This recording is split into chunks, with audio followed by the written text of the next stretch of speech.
This article was published in 1954 on April 2nd in the Moultrie County, Illinois News as part of a series titled What Lent Means to Me. The series was sponsored by the Support of Churches Committee of the Kiwanis Club. There were 6 articles, all written by laymen of the various area churches. Dr. Donald M. Butler, DDS, was my maternal grandfather. He was a member of the First Presbyterian Church in Sullivan, Illinois, and was a well-regarded lay minister. The church's one foundation is Jesus Christ, her Lord.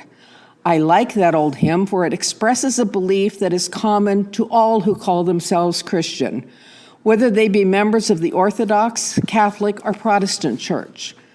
I think the period of Lent is a time in which we Christians should concentrate our thinking on the great fundamentals of this life, of Jesus and his teachings, and forget those lesser sins which have divided us into so many groups. To me, it is not the form, but the spirit of worship that is important. The wise men did not bring the same gifts, nor the same prayers when they came to honor and pay homage to the Christ child.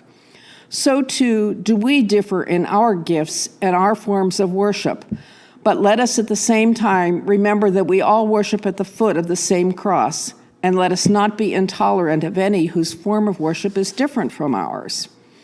I feel that the Lenten season is a time in which we should try, through study and prayer, to recapture the vital spirit of Jesus, which is so well summarized in that single sentence. He went about doing good. What a wonderful world we could make it if it would be said of everyone who names himself Christian that he went about doing good, and what a great incentive it would be for others to become his followers. I presume it is true for all of us that many of our ideas are carried over from the training of our childhood days, and so Lent does not mean to me a period of sacrifice or of abstinence or morbid thinking, but a time for added study and worship. A time to reaffirm my faith and rededicate myself to his teachings.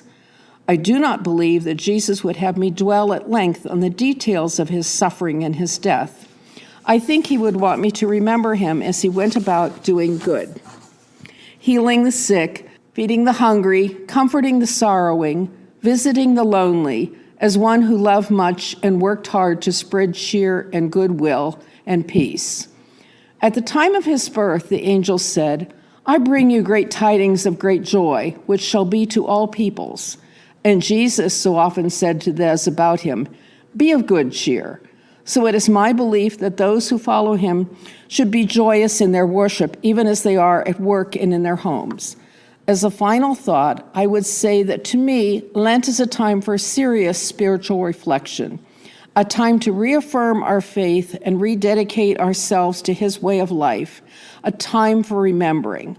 I would like to close the article with this couplet, which I feel is pertinent to the season of Lent. Lord God of hosts, be with us yet, lest we forget, lest we forget.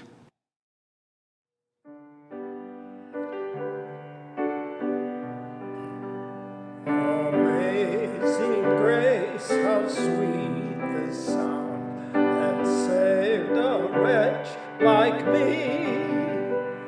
I once was lost,